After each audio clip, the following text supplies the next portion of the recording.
Afternoon, everyone. Lovely to see you here. My name is Marsha Harvey Isaacson, and I'm the founder of Southnord. And I'm very happy to be on the stage to present this program that is being put together in collaboration with Etnografiska Museet here in Stockholm. We have a theme this weekend that is focused on the archive and on digging, and we have put together a panel who research in different parts of the Nordics and will have short presentations, so there'll be 20-minute presentations. We will have two, and then we'll have a short break, 15-minute break, and then we'll have two more, and then we'll have a panel discussion that will be headed by Michael Barret of the Etnografiska Museet. So I was thinking that I will present each one at a time, and feel free to get soup, feel free to drop out when you need to. But I will start by introducing our first speaker, Michael McEachrane, who will be speaking to us about Black consciousness in the Nordics. So Dr. Michael McEachrane is a member and the first rapporteur of the UN Permanent Forum on People of African Descent, and he's a senior visiting researcher at Raoul Wallenberg Institute of Human Rights. He has a PhD in philosophy from Åbo Academy University in Finland and has held positions at universities in the US, in Canada, Trinidad and Tobago, Sweden, Germany, and the UK. His current research focuses on post-colonial, decolonial perspectives on people of African descent, Swedish society, human rights, systematic and structural racial discrimination, and reparatory justice. Among his publications is a forthcoming collection of essays, Decolonial Sweden, which will be published by Routledge in 2024, and it's co-edited with Louis Fayet. He is a regular commentator on issues of race for international as well as Swedish media, and a seasoned international activist for people of African descent, especially at EU and UN levels. A warm welcome, Michael. Thank you. Yes. So good afternoon, everyone. And first of all, thank you, Marcia, for inviting me to this beautiful weekend event. It is a spectacular event, truly. Congratulations to you, Georgette, Vera, all your advisors, all the participants, and Kulturhuset for making this happen. So to get straight to the point, what is Black consciousness? What is Black consciousness in a Nordic context? What is Black consciousness here in Sweden? Clearly, this Digging Southnord Art Fest and Southnord as a platform are creative expressions of Black consciousness. In Marcia's words on the website, quote, Southnord is a platform dedicated to making space for Black and Afro-Nordic artists, past, present, and future, a platform for, quote, projects and public offerings that tell the complex and multifaceted stories that the Afro-Nordic experience gives birth to, a space far from tokenism, exoticism, and trendy brown washing. Southnord makes space physically, digitally, spiritually, passionately, end quote. As I only have 20 minutes, let me get straight to the point. Black consciousness is A, consciousness of what it means to be Black in any given social context, and B, to affirm the humanity, the dignity, the loveliness, the well-being, and flourishing of Black people. In this sense, Black consciousness is an ethical consciousness. For the freedom fighter and leader of the Black consciousness movement in South Africa, Steve Biko, Black consciousness was primarily about liberating the minds and hearts of black people from internalized notions of black inferiority. Black is beautiful became a catch-call for this consciousness and movement, a consciousness to dispel black people of socially proliferated illusions that there's something inherently inferior, less worthy, less beautiful, less lovable, and so forth in being black. As you can imagine, there are many ways in which a person can be black conscious. That is, again, conscious of what it means to be black and affirmative of black people. For example, one can be aware that in a society like this one here in Sweden, there may be a tendency to marginalize black artists, to stereotype black artists, to devalue black art, to not understand expressions of black experience or the many hoops that a black artist may have to jump through to do what they are doing. One may be aware of how black cultural expressions around the world have been and often are devalued, frowned upon, dismissed as backward, and even demonized, and therefore, unwittingly or not, be committed to affirm, appreciate, and love black cultural expressions. Or one may be conscious of how white beauty standards impacts the lives of black women and decide to wear one's hair natural, or be conscious of how white supremacy may impact the love life of black people and decide to affirm the beauty, desirability, and lovability of black people. Or one may be conscious of how black people may be socially positioned as black in society and on average not enjoy equal rights to employment, education, housing, or health care. For instance, as the county board in Stockholm showed in a report a few years ago, that people of African descent with university degrees in Sweden are unlikely to have jobs that matches their level of education. Or as the second edition of Being Black in the EU by the European Union Agency for Fundamental Rights that was released a few weeks ago shows, the situation is getting worse for black people in Europe.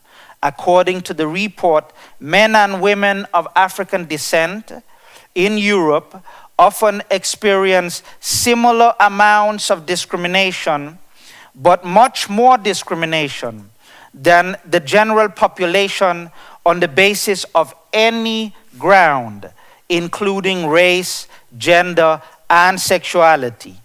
One can surmise then that race is an especially pronounced ground of discrimination in Europe and arguably more central to the formation of European nation states than any other social distinction. Being black conscious then can be to be race conscious and conscious of the mundane roles that race play in our lives. Although what I am primarily speaking of here is black people being aware and affirmative of black people, one does not need to be black conscious, no more than one needs to be, say, a woman or a non-binary person to be gender conscious. At the most aggregated level, what may also be described as a meta level, a broad structural or political level, black consciousness becomes a form of Pan-Africanism. That is, consciousness of the collective social and international predicaments of being black, such as not enjoying equal rights as black or suffering from legacies of colonialism and enslavement and entrenched forms of systemic and structural racial discrimination, both at the domestic and the international levels. And that given such predicaments, black people have reason to develop local as well as global collective consciousness and mobilize collectively to overcome them. In other words, this form of Pan-African black consciousness goes beyond black consciousness as exclusively a form of individual ethics based on the consciousness we have of and how we affirm black people in our everyday lives and interactions. Beyond such individual black consciousness, Pan-African black consciousness calls for recognition and address of the domestic and international collective predicaments of black people. This will almost by default need to include political forms of consciousness, mobilization, and action. Black consciousness, be it at the individual level or aggregate Pan-African level, will be aided or hindered by collective forms of black consciousness. In the Nordic and most other European contexts, this poses both some difficulties and opportunities. In African diaspora studies, it has become common to distinguish between old and new African diasporas. Examples of old African diasporas are those across the Americas and the Caribbean that can trace their ancestry back to the Middle Passage. These diasporas in countries like Brazil, Colombia, Trinidad and Tobago, Jamaica, and the US usually have strong collective ethnic identities and pronounced forms of collective black consciousness. New African diasporas, on the other hand, are more recent African diasporas who usually are post-colonial migrants. For example, the overwhelming majority of people of African descent here in Sweden have a first or second generation background on the African continent, about 95%, more than half of which have a background in the Horn of Africa, that is Djibouti, Eritrea, Ethiopia, Somalia, and Sudan. Besides being a predominantly so-called new African diaspora with a background in post-colonial Africa, people of African descent in Sweden and the other Nordic countries are disparate collectives without, one, any shared history of enslavement and or colonialism, in contradistinction to, for instance, Afro-Mexicans or Black Ugandans. Two, any shared historical relationship to the country, in contradistinction to, for instance, the relationship that many African descendants in France have with France, or the relationship of Afro-Brazilians with Brazil and Portugal. Three, or any shared ethnic identity, culture, or tradition, in contradistinction to, for instance, the Oromo people of Ethiopia, Afro-Trinidad and Tobagonians, or African Americans. In addition, new African diasporas usually come from countries in Africa where being black has no prominent social significance, and where the prominent social distinctions are in identities instead that are based on ethnicity, religion, region, nationality, and of course, gender too. With all this in mind, it is easy to see how it may be difficult for collective forms of black consciousness to arise in Nordic contexts. Although we do find expressions of this too, for example, at this Southnord Art Fest, or among activists such as the National Organization of Afro-Swedes calling for political recognition of Afro-Swedes. However, from the perspective of Pan-African Black consciousness, the lack, if you will, of a collective Black identity need not be seen as a vice and may even be treated as a virtue that opens new opportunities.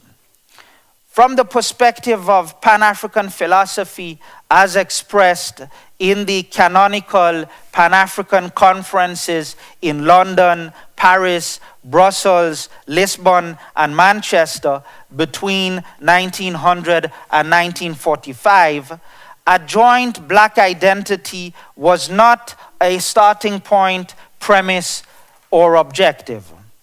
Rather, as I have argued in a chapter that you can find online, the philosophy of these conferences can be summed up by the following 6 core tenets.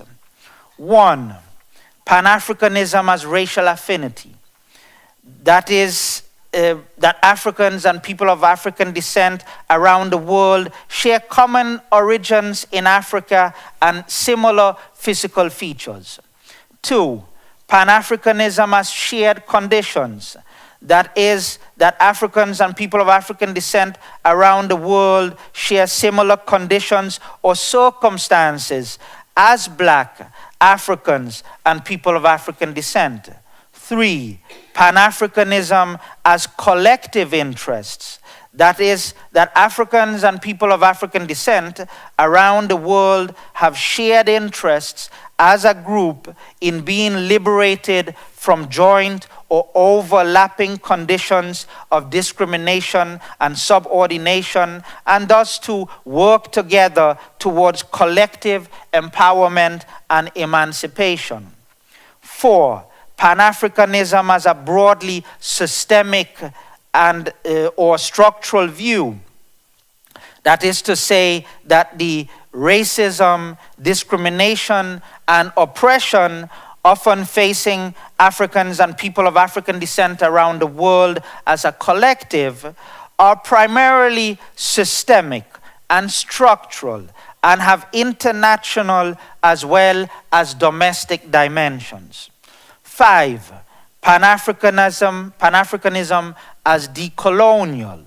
That is to say that the practices, relations of power, institutions, and worldviews of European colonialism and imperialism is the primary culprit of the systemic and structural racial discrimination facing Africans and people of African descent around the world. And 6, and finally, Pan-Africanism as political. That is, that the conditions of Africans and people of African descent of systemic and structural racial discrimination, colonial and imperial practices, embedded relations of power, institutions, views, and their consequences are largely political problems that fall within the ambit of political concepts, responsibilities, and decision-making. On the basis of these Pan-African tenets, we can form and cultivate forms of collective and politically pertinent Black consciousness with or without any joint identities. Thank you.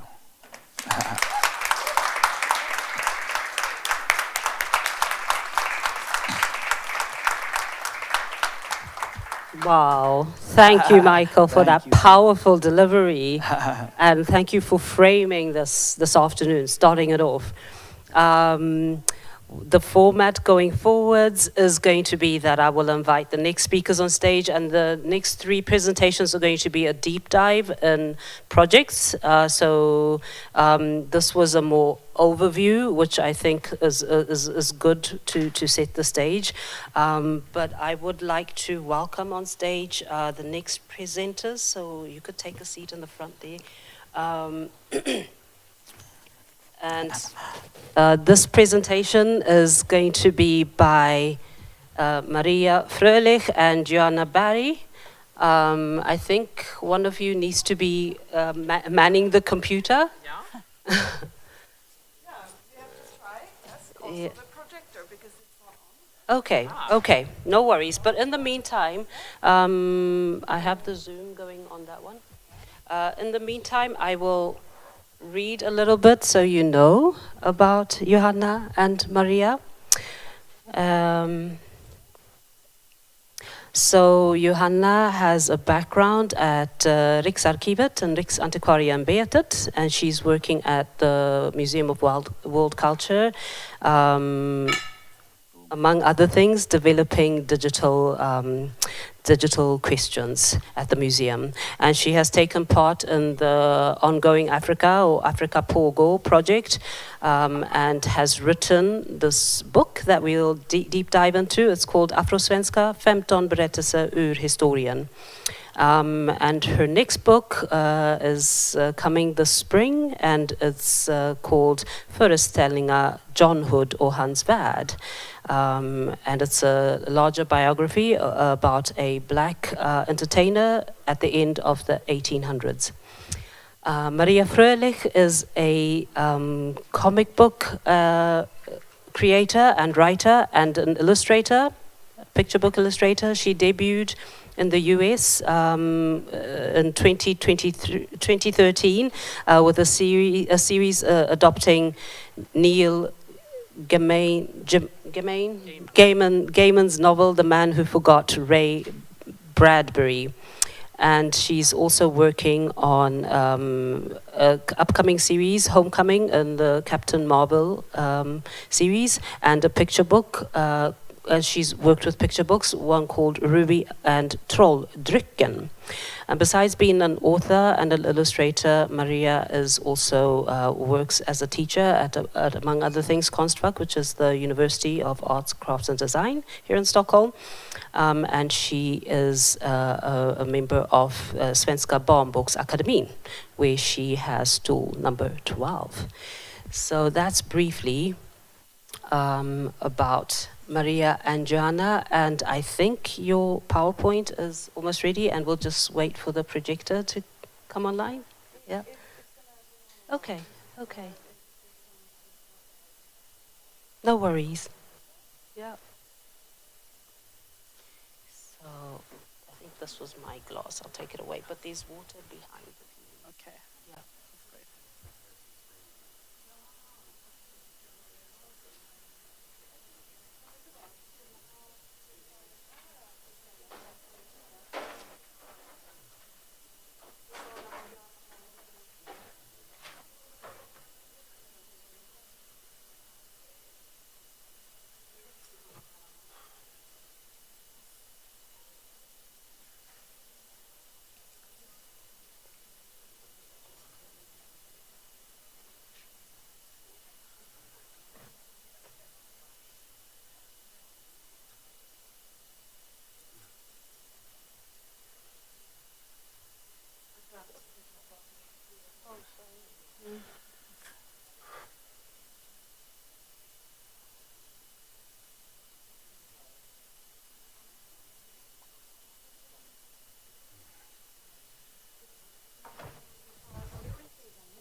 Det är alla bilder.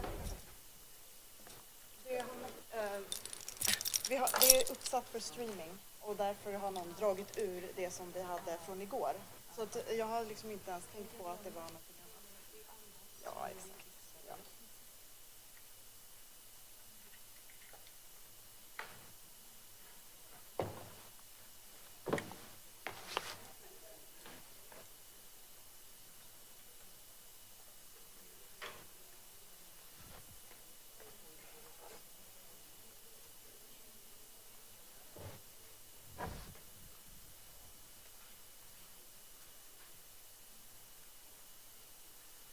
Yeah. Excellent. Ljudet på. Nej, det är inget ljud, men vi...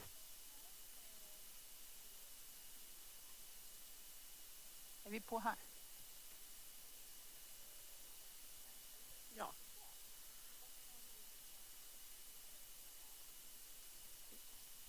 Ja. Excellent. Yeah. Wow. Okay.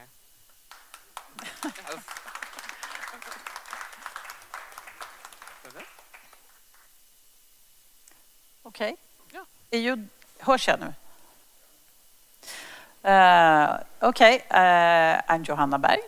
This is Maria Fröhlich. We have made this book together. As Marcia said, this has been part of Ongoing Africa, a 5-year project at the Etnografiska Museum, trying to take a new look at our African collections together with people from the African diaspora in Sweden today.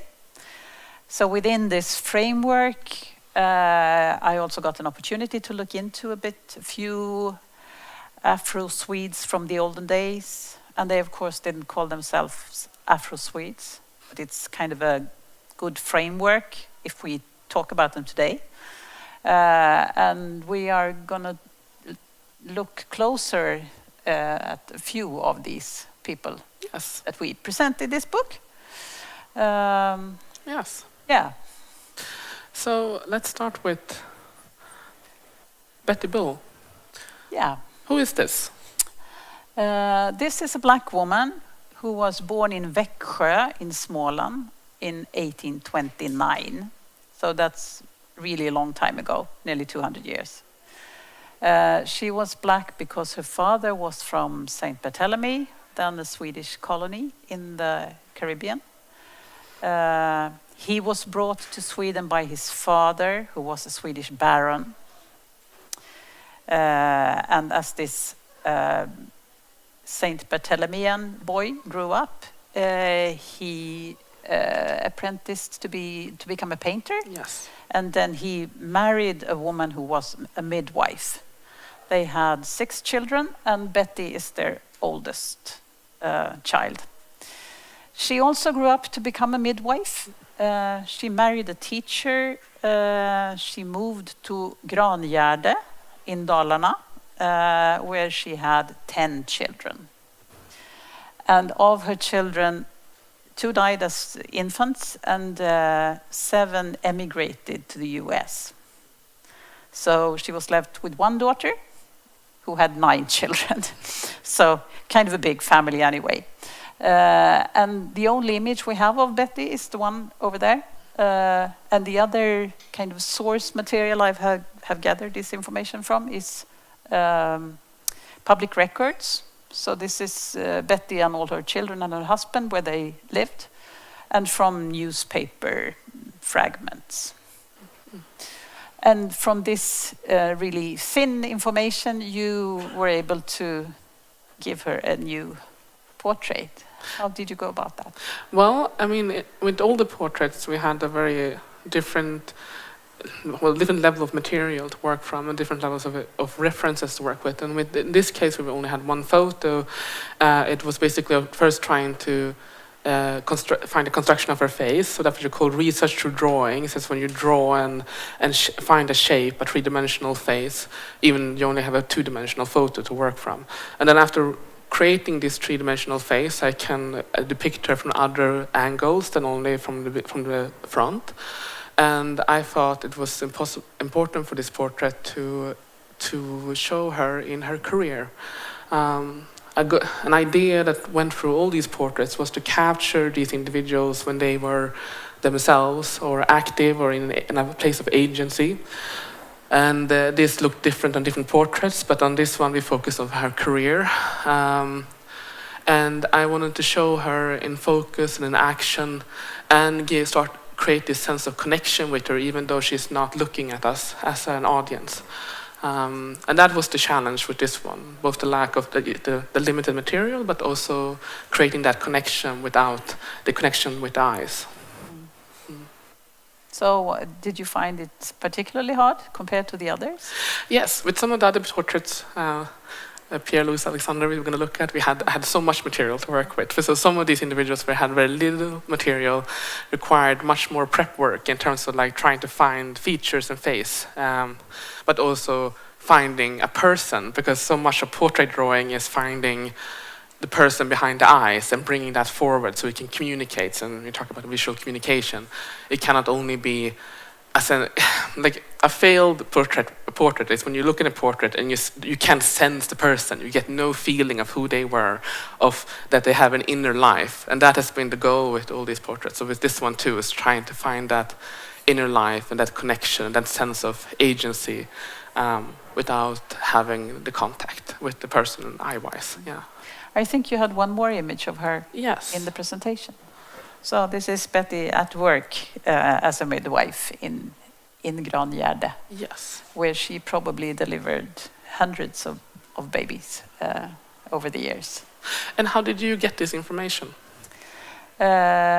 She was signed in somewhere as a midwife, and I later found a snippet in the press where she announced that she had an exam.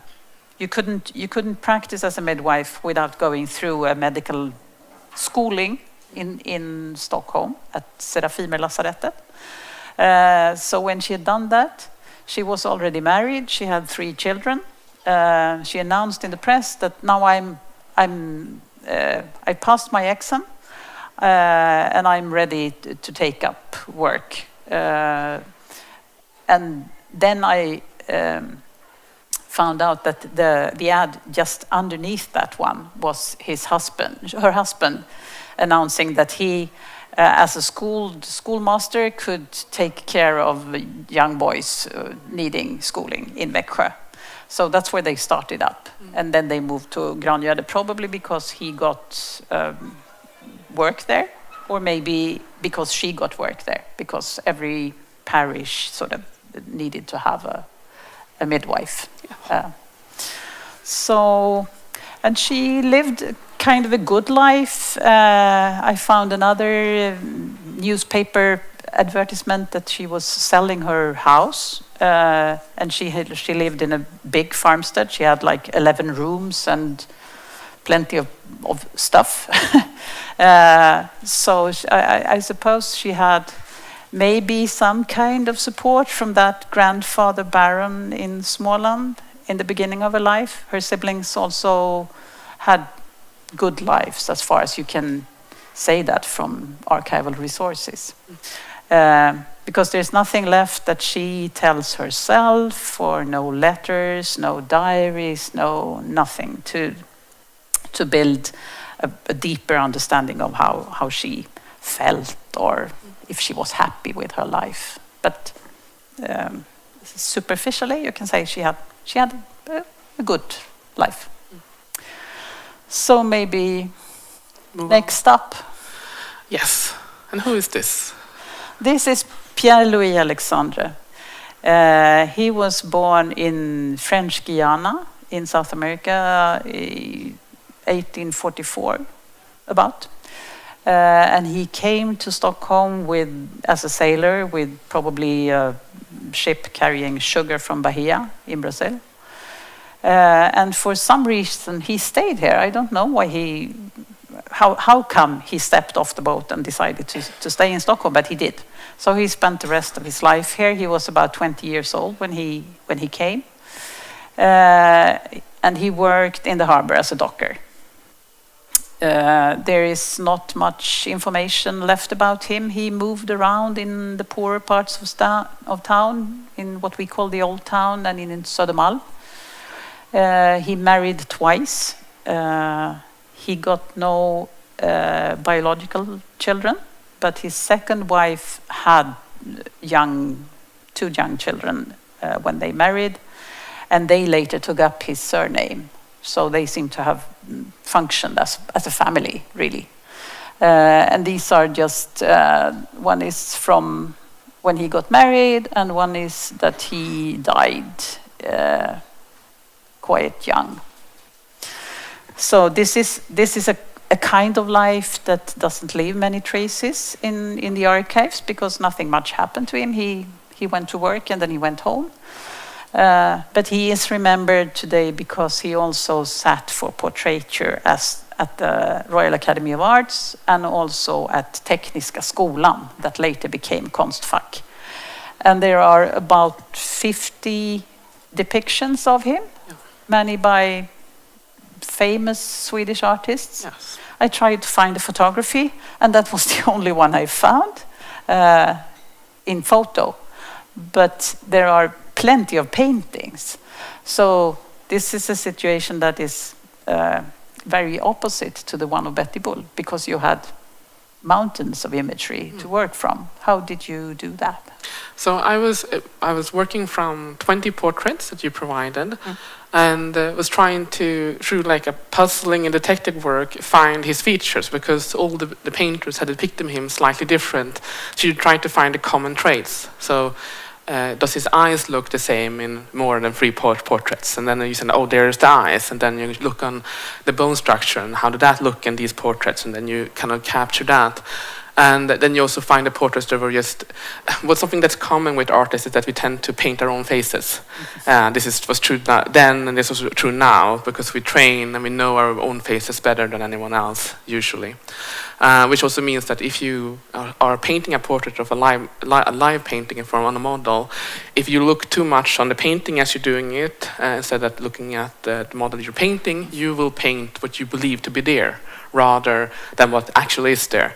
And if you look on the difference in these portraits, especially the one here on the right, and where his nose is considerably longer, and his features look quite different in the other portraits, and that is quite typical for a painter who's not actually looking at the model. They're painting what they believe to be there, meaning white features in this case. And this is and going through all this material was also was a technical part, trying to find the features, the person. But the other aspect was trying to find that inner life. Having this material, I had a much better opportunity to find a person than with some of the other people we painted. And something that was there in several of these portraits was this sort of half smile, like he was sort of, this is a bit silly, almost like he was saying something to the painter that was quite interesting. And I got a much better sense of him as a person, and that's part of the portrait. So the portrait is, of course, likeness, finding a likeness of a person. It's also the artist's gaze. As an artist, we shape any person we look at and depict.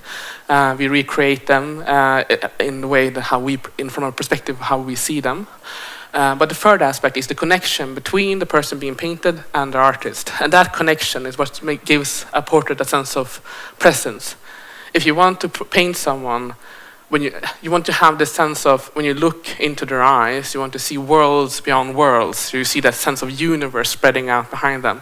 And to get that effect, you have to sort of capture that connection between the artist and the person being painted, because it's in the connection that lies. And of course, when painting someone who is no longer with us and having very limited photographs and only having paintings, you always get the painter's gaze on the person. So you have to sort of like get that away when you're doing the features and finding the person's face. But when it comes to finding this connection, in some of these portraits there were a connection between the artist and the person being painted, so I can capture that and try to recreate that in my own work, and getting just a feeling for him, because it is in the feeling you as an artist feel for the person. That is where you get that sense of being alive, and that's what I tried to capture in this portrait. So this was a bit different than the others, because it was just much more material to work from. And like with the portraits, I always try to capture the person, but I feel like you succeed less or well in different portraits, depending on what material you have, but also if you get a sense from the person. So yeah, this was a very different process in comparison to the other portraits. It's also worth mentioning that all these portraits of Pierre-Louis Alexandre don't have Pierre-Louis Alexandre on them. They've been without titles, or they've been titled like The Guardian of the Harem, or the N-words in some constructions. So when we talked about this for 2 years ago, we had like maybe 40 portraits, and now it's close to 50 portraits coming up where people recognize his face and see that, okay, this must be the same person. So there might be even more. Yes. Um, And how did you gather material for this? the portraiture is present. There was a guy who collected these portraits and wrote a book. I've not read the book. I've read this guy's blog posts, though he had a peculiar eye on black portraiture. But still he gathered basic information. And the snippets from the public records are at the National Archives. So you can find them if you have his name and you have his birth date. It's not hard to find. But they don't say much. So if we didn't have all the portraits, these snippets from the ledgers wouldn't mean very much. And if you flip back to them again, this is from the Catholic parish in Stockholm. And as you can see here, there's nothing here indicating that Pierre-Louis is black. So it says the worker, Pierre-Louis Alexandre from Cayenne, or it says Pierre-Louis Alexandre, dock worker, French, Hoxgatan, where he lived. So if I hadn't had any images to work on, this would not indicate that he was a part of the African diaspora. So it's often you have to gather like pieces from lots of puzzles where most pieces have gone missing.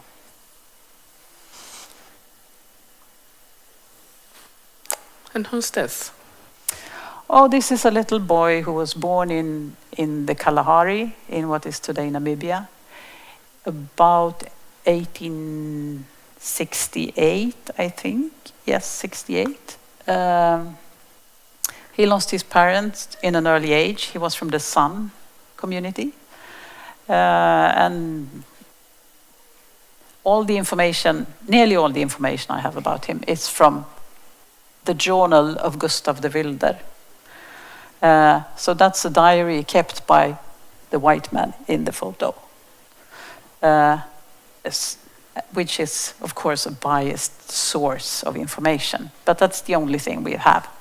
So Gustav de Wilder tells how he found this boy with another Swede in what is today Namibia. And the boy was about 6 years old, starving and abused, and this other Swedish man had bought him for a rifle to save him from starvation, is what they say. So he took this boy home and he gave him to Gustav de Wilder.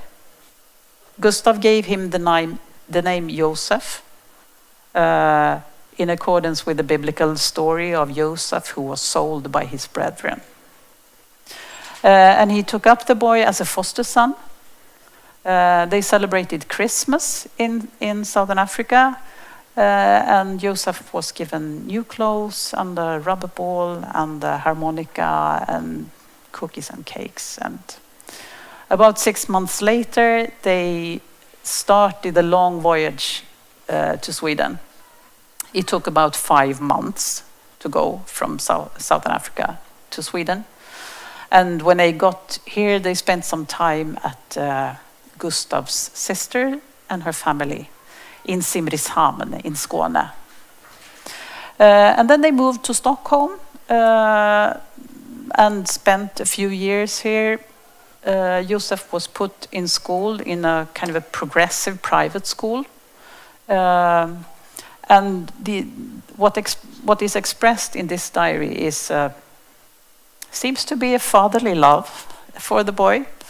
But Gustav de Wilder also showed Joseph when he lectured about South Africa and his findings there. He showed him as kind of an ethnical specimen in the Academy of Science in Stockholm. So it's a very paradoxical relationship that we cannot know much about. And a few years later, in 1879, Gustav de Wilder got a new chance to go on a voyage to Africa. And he left Josef in foster care at a family in Skåne, close to Simrishamn, where the boy went to school, was baptized in 1880 and died in TB. And he is buried there in Kverresta under this plain cross. So these sources are from the Journal of Gustav de Wilder. It's digitized, it's readable through Google Books and other platforms. And from newspapers, I went to Kverresta to see his grave, and the portrait is in our collections at the museum.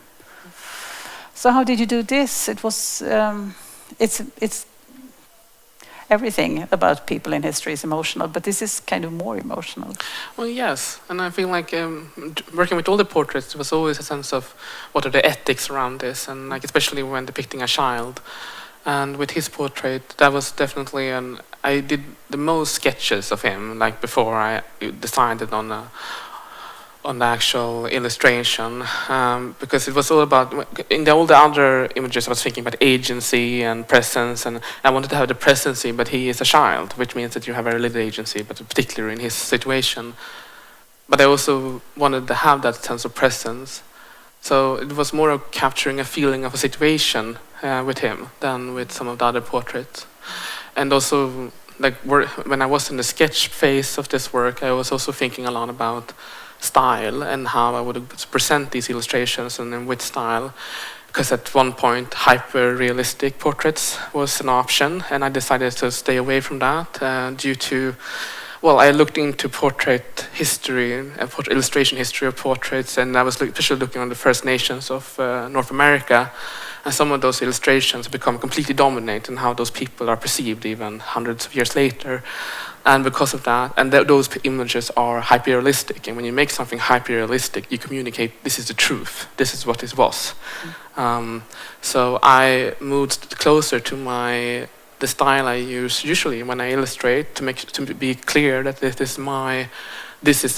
the gaze and construction of an artist. This is the perspective of an artist, and specifically my style. So it says something about interpretation. So this is someone interpreting a person. This is not the truth, and that was extra important with these kind of portraits with people who were even in more sensitive situations than some of the others that we depicted.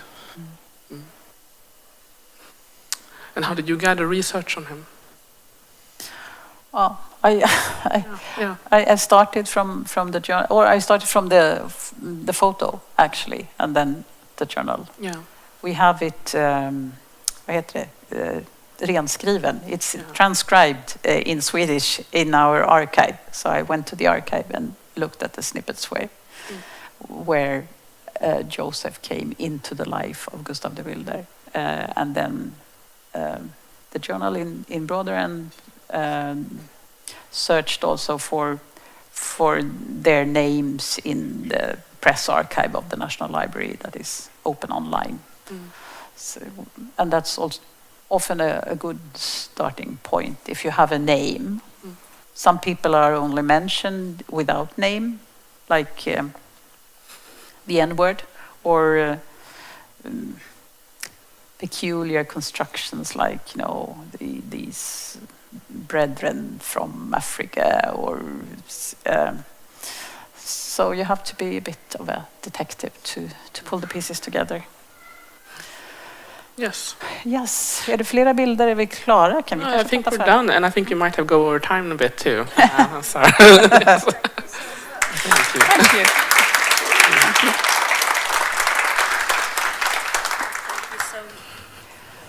Thank you so much, Johanna and Maria, for the conversation, and it's interesting to get an insight into your process of how each of you have tried to reconstruct the pieces that are missing.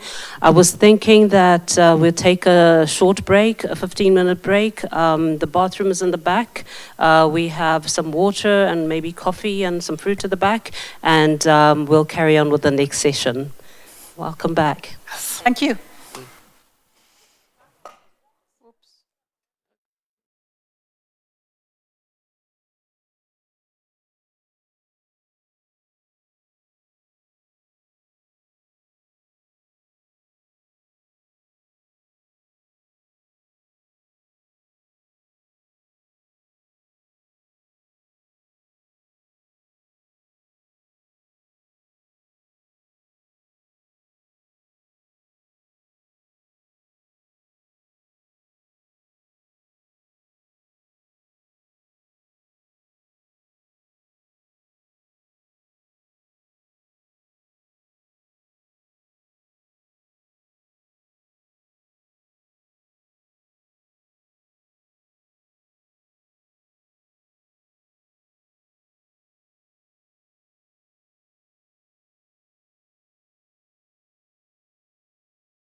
with the talk.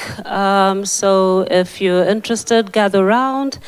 Our next speaker is Yacouba Cisse, a writer, poet, collector based in Oslo. In 1996, Cisse began documenting the African past and present in Norway. In 2008, he registered an organization, Afrikanere i Norge, AFRIN for short, with the mission to document the African presence from the 1600s to the 2000s. The AFRIN archives are held at Riksarkivet in Oslo. In the past 2 years, Cisse has been working as a teacher at Hesleb Videregående Skole.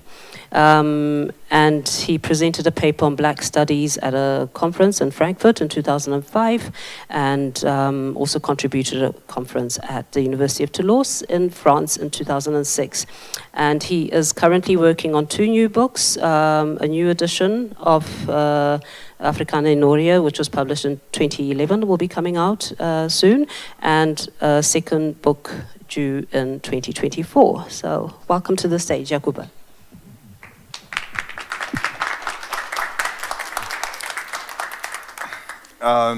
Thank you so very much for having me. I don't know if you could see it in my face. I'm very, very happy to be here in Stockholm.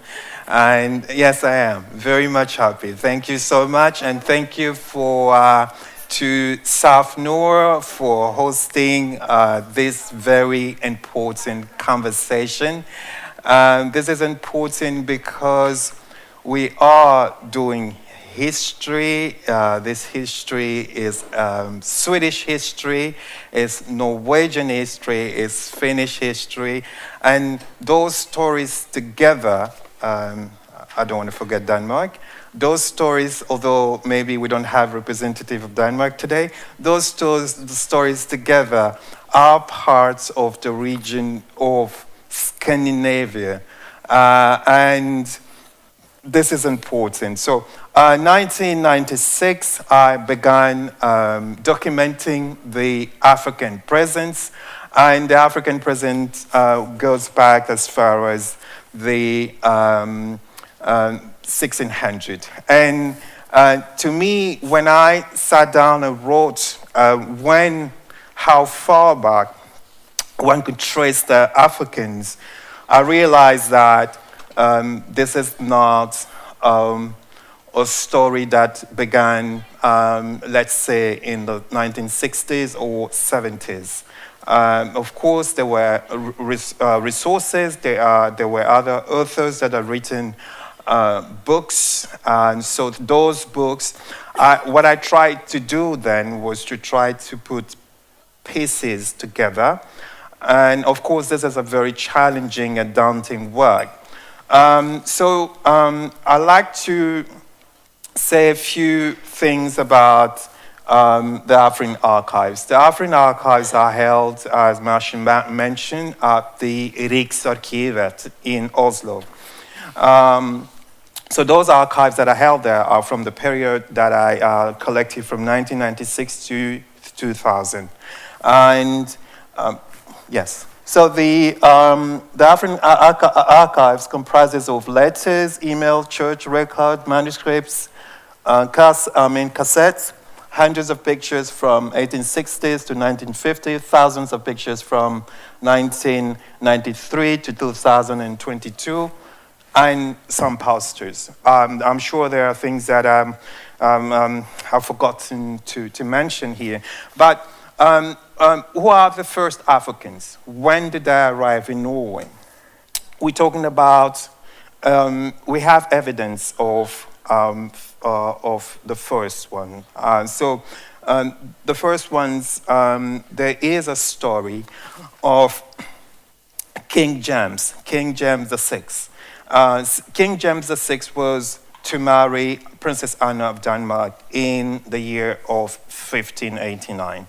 And because the sea was rough, meaning that he couldn't travel from Scotland down to Denmark, so they chose a plan B. They chose Oslo as a plan B. So as part of his cortege, there were 4 African musicians who came with King James to Oslo. And do you know what? We even know the date when they arrived. It's the 23rd of November, 1589. 4 Africans arrived in Norway. This is an ongoing project, so I can't tell you more about what happened. What we do know is these were musicians. They were court musicians. And so they celebrated the king and the new queen.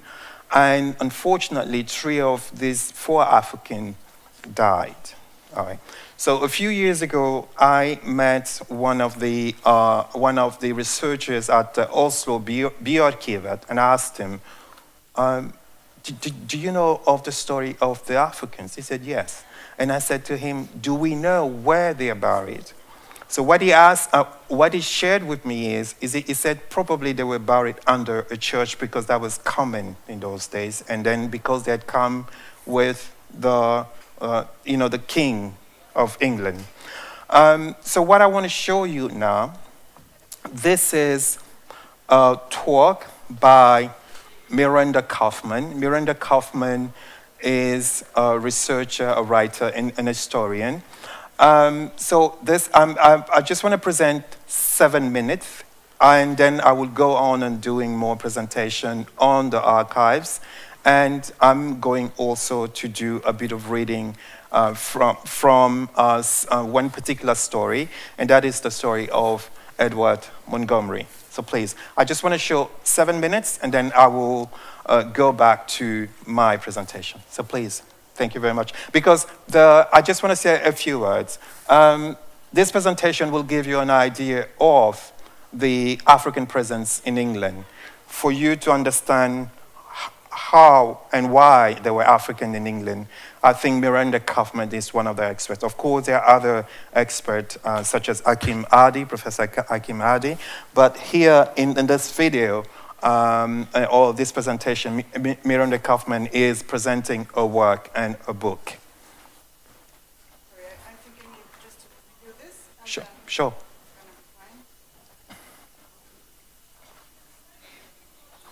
Yeah, can I see it? Yeah, thank you. Do I need to close it?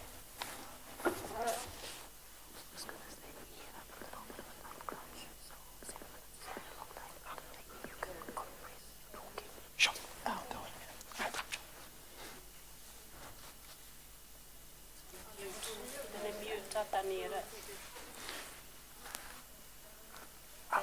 I will do 6 minutes. Tudor once or twice. But I was wrong. I thought I knew the Tudors. I'd done them at primary school, secondary school, university. I'd seen all the films, I'd read all the novels, I'd visited all the historical sites, I'd even dressed up as a Tudor once or twice. But I was wrong, because I didn't know about the Black Tudors. It all began 15 years ago, for me at least, in a lecture theatre at Oxford University. The lecture was on early modern trade. And at some point, the lecturer just sort of mentioned in passing that the Tudors had started trading to Africa in the middle of the 16th century. That was a big surprise to me, because the only time I'd really ever heard about trade with Africa was in the context of the 18th century slave trade. So I, like any good student, I decided to find out more and headed to the library.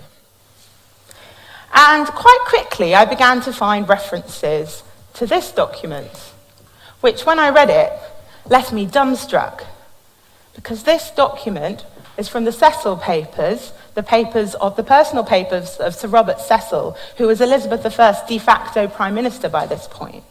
And this document said that great numbers of Negars and blackamoors have crept into this realm since Her Majesty's troubles with the King of Spain.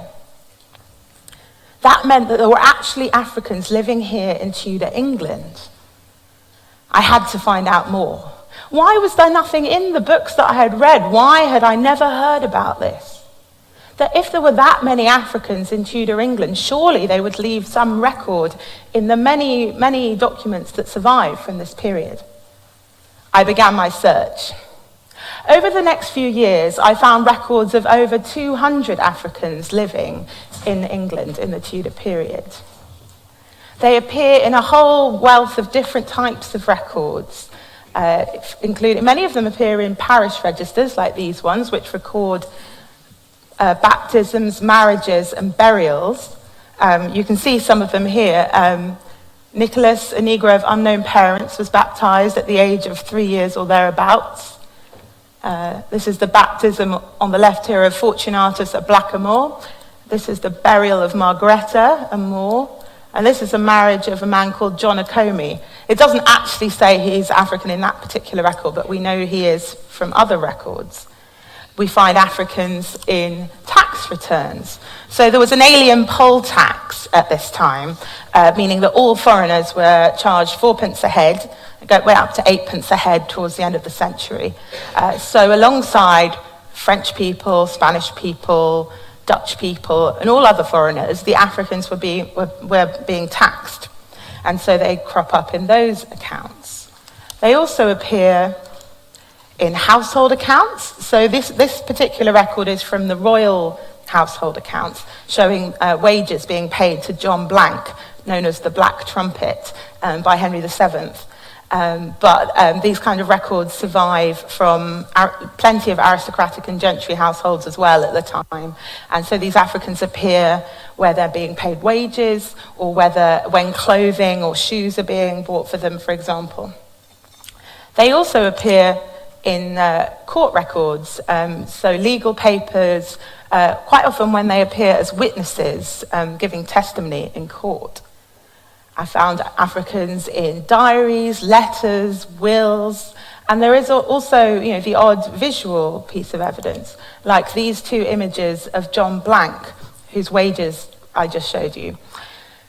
John Blank appears here in the Westminster Tournament Roll. The Westminster Tournament Roll is this amazing 60-foot-long vellum document that Henry VIII commissioned to record the Westminster Tournament, which was a 2-day-long extravaganza that he planned to celebrate the birth of a son to his wife, Catherine of Aragon, in 1511.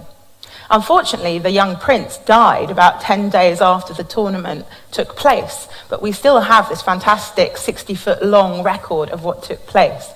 And John Blank is playing a prominent role because as a trumpeter, the trumpets were going to blow every single time anything happened at this tournament.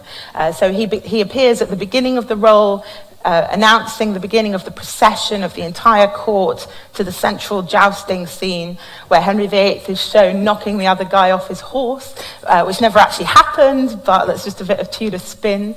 And then John Blank plays the trumpet again with the other trumpeters to sound the end of the day's jousting and to signal that everyone must leave for the banquet. But this is very rare. In fact, these images are the only known portrait of an African in Tudor England. So I found these Africans all across the country, from Edinburgh and Hull in the north down to Truro in Cornwall. And as you might imagine, about a third of them were here in London.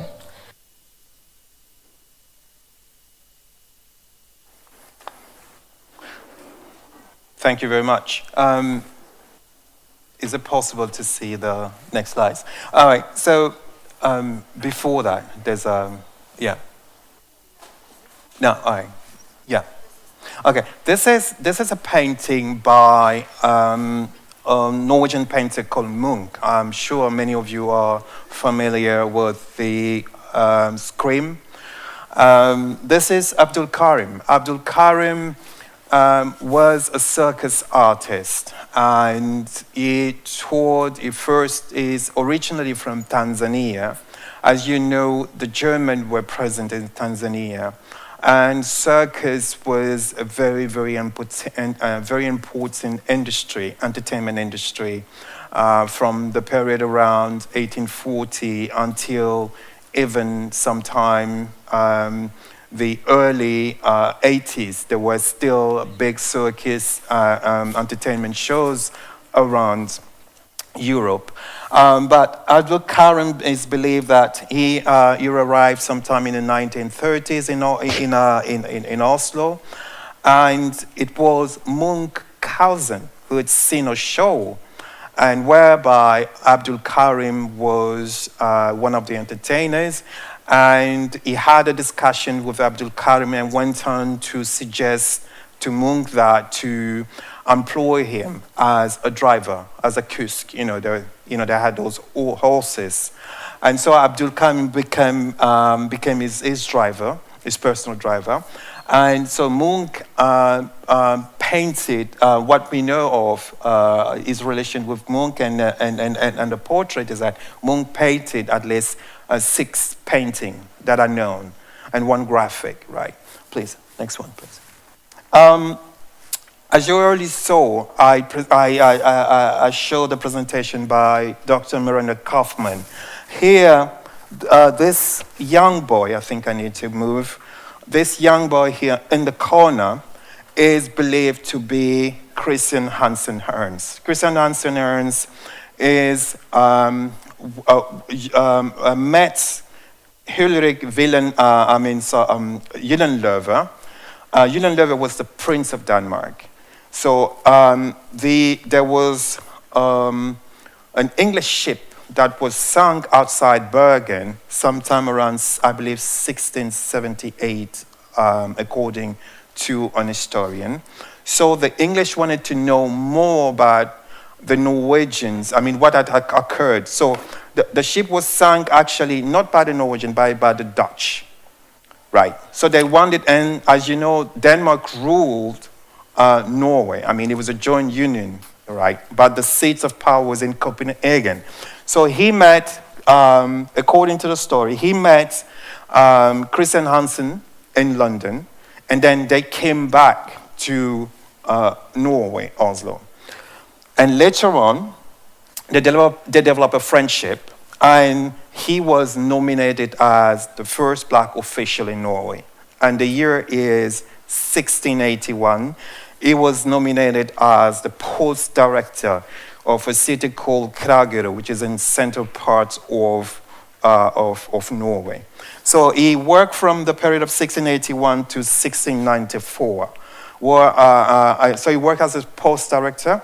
Working as a post director, I believe he had language skills. He already spoke English. So learning now a new language, that would be Norwegian and Danish. And I believe also that he knew a little bit of mathematics, because you can't be a post director if you don't have knowledge, with numbers, right? So next, please. Basically, what are the stories of the Africans in Norway, and what are their names? And I already mentioned the King James, the story of 1589. Please. This is the link of the movie. This is a very, very interesting story. This is Daniel Aas. Daniel Aas, as you see down here, this is a picture from the city western part of Norway called Stavanger. Daniel Aas was adopted by a Norwegian missionary. He is originally from Madagascar. The Norwegian, I think a lot of people are not aware of this, but the Swedes and the Norwegian were also present during the Berlin Conference. They wanted to have actually a portion of the big cake of Africa, but a lot of people are not aware of this. So the missionary I don't think perhaps you will see this written somewhere. The missionary had a mission also to be present in these countries. So Daniel Aas was adopted by a Norwegian missionary, and he arrived around the year of, I believe, 1898. And that picture, I think, is dated around, can be dated back to 1899 or the 1900. Next, please. Daniel Aas, with his wife Elizabeth Aas, against Stavanger. So these were students. These two were students. They were reading, they were studying the rudiment of the Bible. And Elizabeth, there's a very interesting story about Elizabeth that I've not been able to find more about. Elizabeth actually is the daughter is believed to be the daughter of a Finnish a ship captain and a woman from Madagascar. Perhaps you can help me with the story of Elizabeth, since you have some entry in the archives in Finland. Next, please. Another very interesting story. This is Moses. This picture is from the period of 1860. As you can see, this is very interesting. This picture is taken by a Norwegian photographer, a lady, a woman, which is very rare on that period. Who was Moses? In short, Moses is a South African, is believed to be the nephew of one of the South African kings. Some say he's the nephew of the great Sitiwawa, I think the king that was before or after Shaka Zulu, right? So this is Moses. Moses, I believe, was one of the very first students at Missionshögskolan in Stavanger. Excuse me, next, please. Again, another African student. This is Esther Radafi. Esther Radafi is also from Madagascar. Esther was not studying at the Missionshögskolan. She was studying in Oslo. So she was a student at a school called Industriskolan. Thank you. This man, his name is Yacouba Cisse. Dudu is originally from the Gambia. He was born in 1942. He became a mechanic, and he was later on recruited as in the Norwegian King's Guard. I've got 2 minutes. Oh my goodness! Can you believe this? I've got so much to say. Please, next. I would have loved to say a few words about Montgomery, but please, would you show the pictures? So Edward Montgomery was born in South Carolina to a twin sister. He arrived in Germany in 1912. Next, please. This is Montgomery. Montgomery worked here. Can you please read the?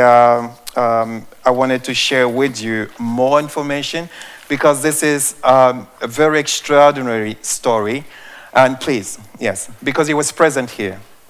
Yeah. Ja.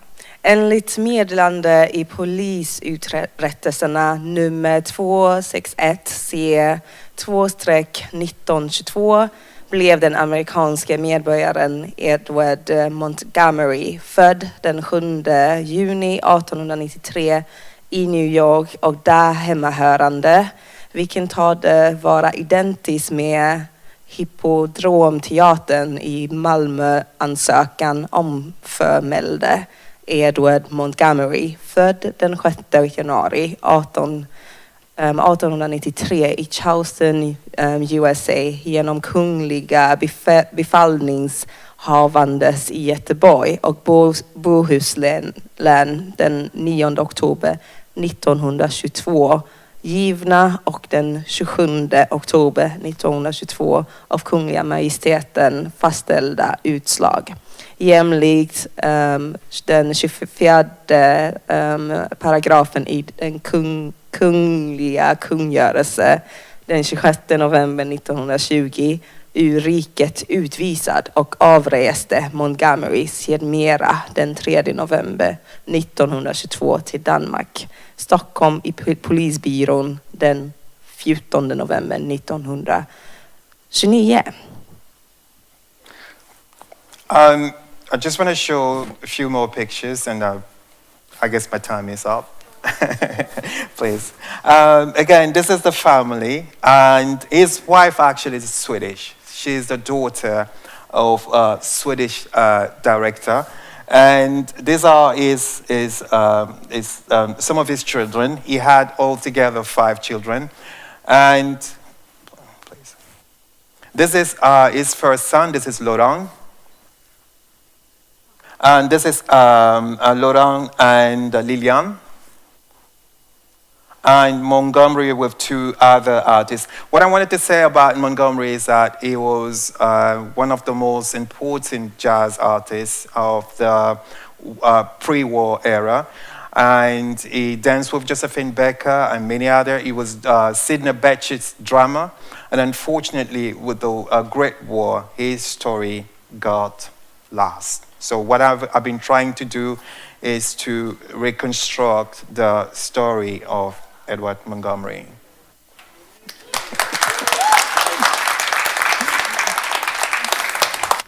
Thank you so much, Yacouba. I'm sorry to have to stress you. With all the technical issues we've had today, we're running behind schedule.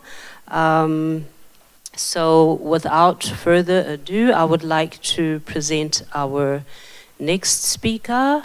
And yeah, switch to Temi. Sorry, why is it on me? No. Oh, okay, it's because I'm speaking, that's why. But she's dropped off. It's just us on the call. oh, okay. Let's see if we can get Temi back.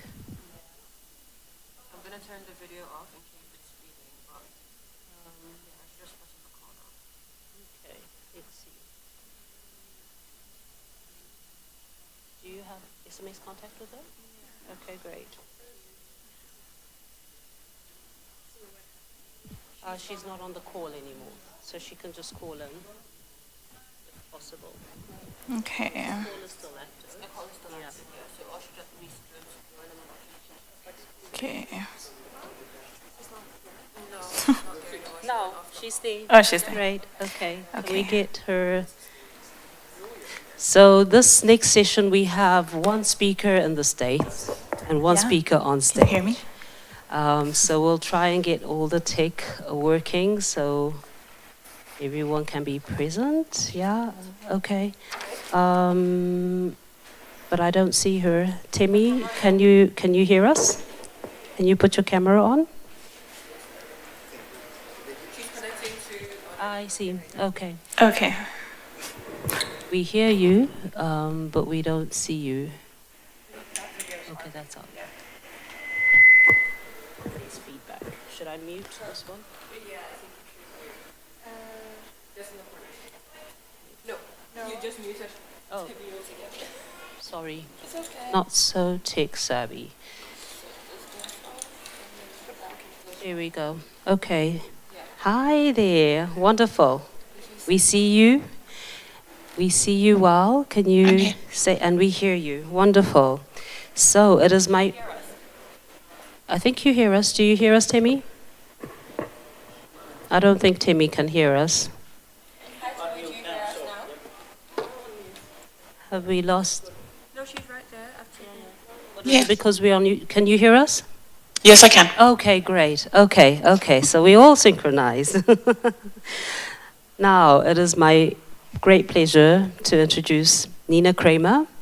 Nina is an art historian, an editor, and a translator. She is currently a PhD candidate at the University of Copenhagen's Department of Arts and Cultural Studies, where her research examines contemporary artistic practices and discourses of the African diaspora in Denmark, drawing on frameworks from Black studies and queer feminist art history. Temi Odumosu is an interdisciplinary scholar and curator at the University of Washington Information School in Seattle. She is author of the book Africans in English Caricature, 1769 to 1819, Black Jokes, White Humor, which was published in 2017. Her current teaching is in the field of critical information studies, and her research and curatorial interests include archives and African diasporic post-memory, image ethics, and information justice. Overall, she is focused on ways art can mediate social transformation and healing. A warm welcome to you both. Thank you. So the project that we're presenting today is called Call of the Cold. And that is a video essay that we created in 2021. And just briefly to introduce the project. In the video essay, we follow the traces left by Black explorers who in different ways made contact with Greenland or Kalaalleq Nunaat from the 18th century through to the 20th century. And we follow the archival traces that they have left. Yeah, Temi, do you want to add something? Hello, everyone. I think that the kind of nexus of this film is really thinking about how we tell stories about each other in the African world and the African diasporic world. And I think it's important to note that both Nina and myself went to Greenland as part of a project called The Art of Nordic Colonialism. And so in some respects, this video essay is both a response to that, of us entering into that space, following in other people's footsteps, but also understanding what it means to be this far north in these bodies. Right. So the format for our presentation is that we want to show you a clip from the video essay. We'll show the first 7 minutes approximately. And after that, we have a series of questions to guide our discussion. So let's hope this works.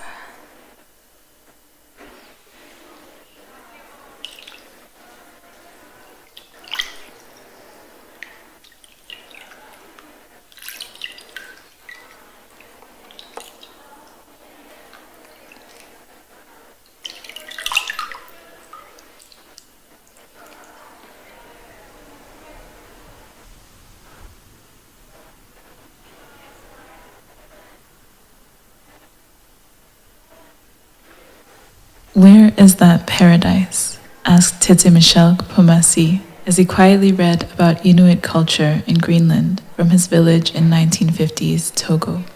Where is that place of freedom? Snow, glaciers, hunters, fur, open sky, frostbite, freedom from cultural instruction, freedom from ghosts, freedom from imposition, freedom to roam.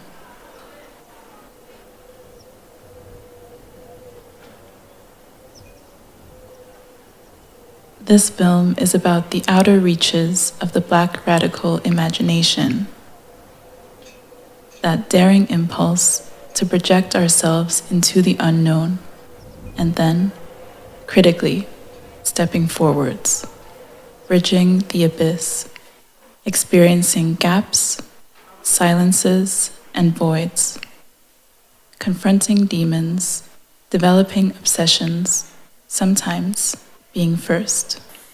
We follow the footsteps of those who lived against the grain, in defiance of all kinds of typological projects. In particular, 3 Black men, Arctic travelers, resolving to reject the terms of diminished subjecthood, deciding to imagine worlds otherwise, exploring even as they too were being explored. We enter their stories, peer around and between their words and work, and watch them shift, making links, associations, meetings between travelers living in different time zones.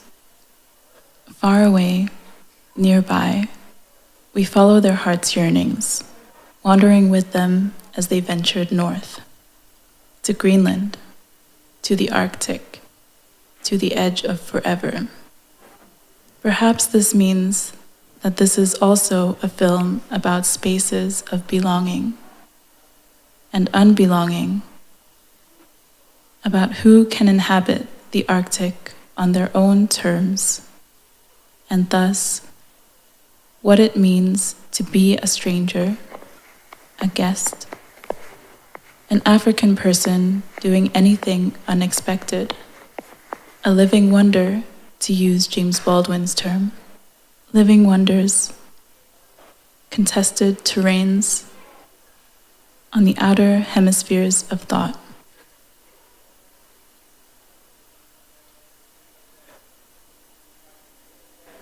We are interested in the Arctic archive. Who lives there? Who and what passes through? The people who have told its stories? What does this space represent? Especially for our Black explorers. A blurry archive, an Arctic which is itself a lucid dream for those who make it there, stretching time and possibility.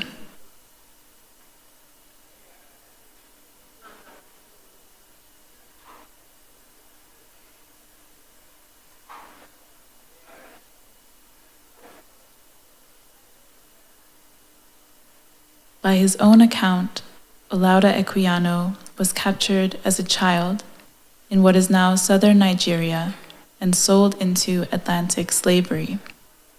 He sailed widely around the Americas and Europe as an enslaved and later free man. His is a story that has been told and retold, the one British school children are most likely to know. An 18th century African who learned to read, bought his own freedom, campaigned for abolition, at first forcibly and then willingly traveled the seas, a writer of his own story. We have read and reread Equiano's book, paying close attention to textures and objects that concentrate affects, emotional registers, intensities of experience, such as when Equiano encounters the new surprise of snow as a 12-year-old child. While docked in Falmouth in England, he wakes one morning believing that someone has thrown salt on the ship's deck during the night.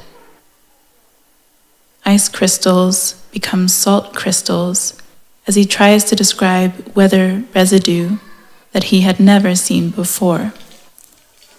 An often overlooked passage of Equiano's text is his dramatic account of a polar adventure where he made contact with Greenland. Traveling in the shadow of slavery, he was one of 3 African-born men among the crew of an expedition seeking an Arctic route to Asia and carrying out scientific experiments.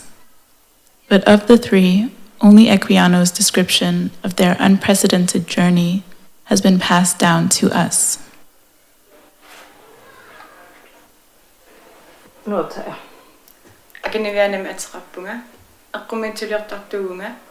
Ullumi København Midtbåd I Vestindisk Pakhus.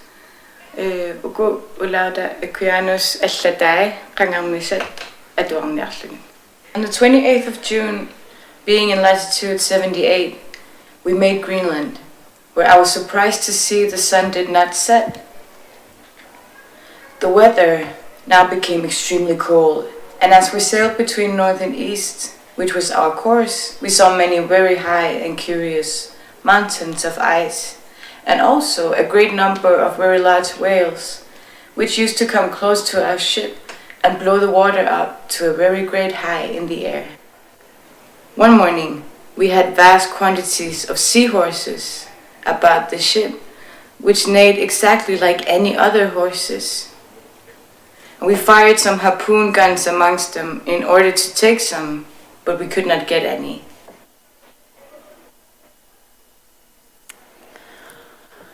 Okay, so that was the first 7 minutes of our video essay. And for the remainder of our time, we're gonna reflect not so much on the individual stories in the essay, but more on our method and approach to this material. So to start us off, Temi, what is your response to this question? What does it mean to read between the lines of Black life writing? At this particular moment, I'm thinking about the sensitivity involved in first encountering unexpected subjects or hidden subjects in archival material. and then also reading through the things that they left behind, whether it's biography, whether it's materials and documents that other people created about them, and then trying to access something that is not just about the facts of their life, the kind of biographical markers, although those are important, but also other things like textures and feelings and substance, the ways in which they attempted to articulate what it meant to be in their own bodies at a particular moment in history. I think for me and for us in this project, reading between the lines was very much about how do we enter the texts that are left behind, knowing that, of course, there are gaps, there are silences, there are things that are said and not said, and also that there is narrative work taking place, and how to somehow find other registers inside of this material. Yeah, and just so the audience is clear, we were working, our starting point was autobiography. So for each of these explorers, we had an autobiography to go from, as you saw some clips of in the video. And from there, building, connecting these stories. Okay, so our next question for reflection is, how does the Black Arctic emerge as both physical materiality and imaginative configuration? Because we noticed how the Arctic was consistently imagined as the space of freedom, freedom from the certain kinds of anti-Black violence that these individuals were experiencing, and how the Arctic, as both in terms of the climate, the geography, and in terms of the imaginative associations with this space, became this like destination for these fugitive subjects.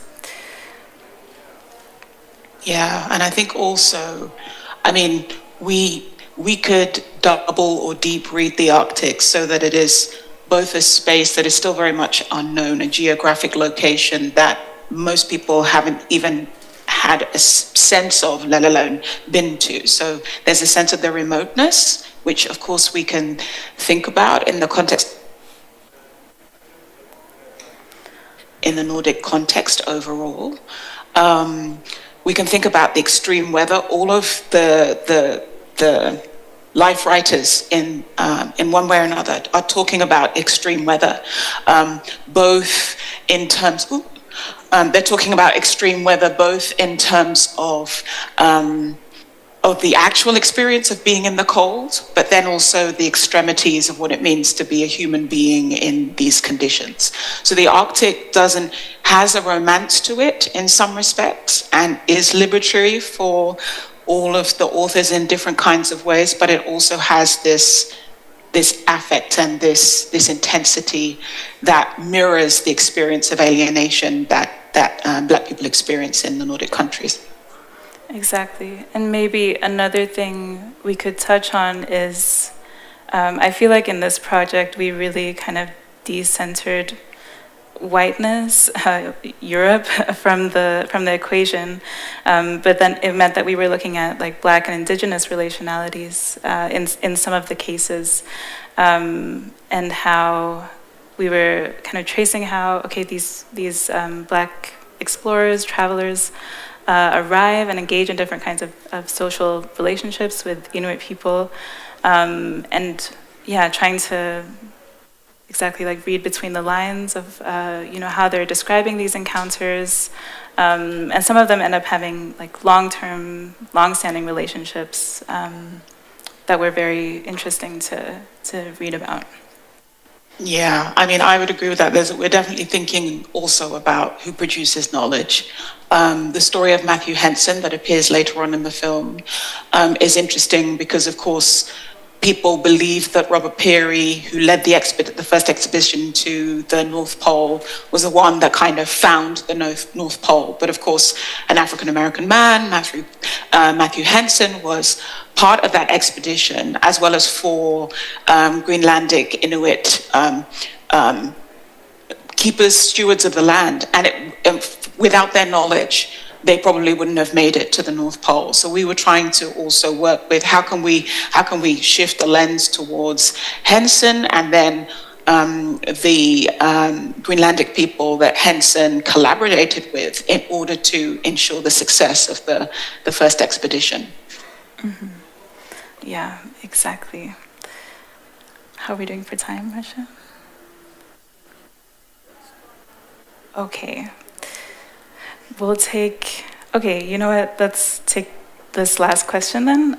What is the visuality of the Black Arctic Archive, which was something that was at the forefront of our minds, creating this video essay. We both are art historians, and the way that we approach the visual archival material, I think, is pretty central to the concept of this project.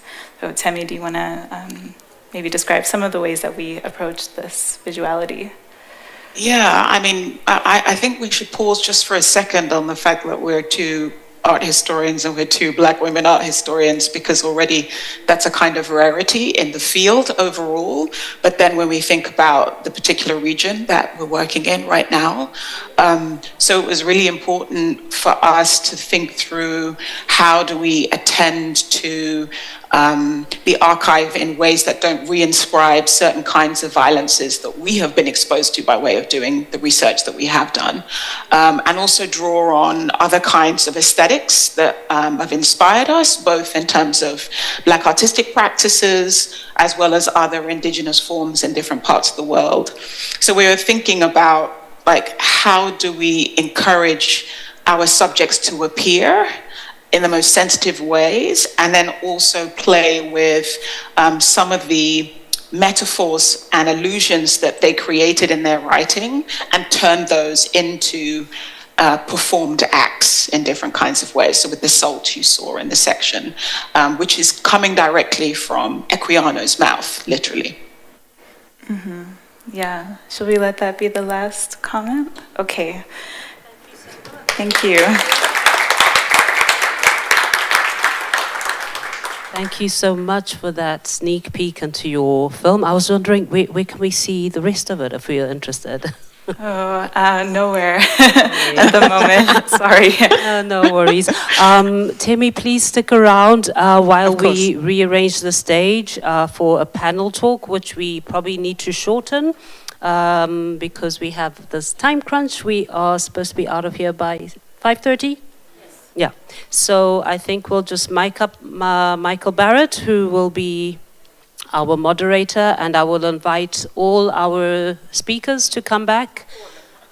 Yeah, Michael McEachrane, welcome back to the stage for the panel discussion, and Johanna and Maria. I guess you need to be mic'd up. I cut out the break where the tech is going to be done. So, yeah, we need some chairs. Six. Okay.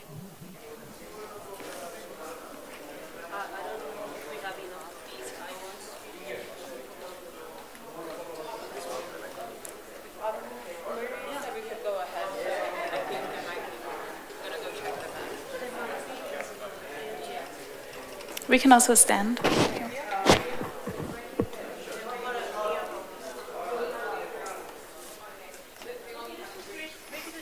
Should I stand up, maybe?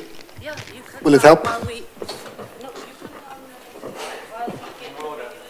have a lot of regular chairs. 50 years ago.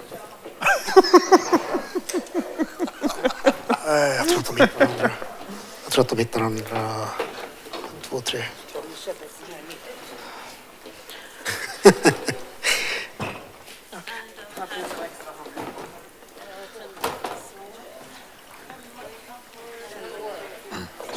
Where should I say? Wow. Marcia? Tydligen. What? Yeah. This way? Yes. Yes. Thank you very much. Thank you.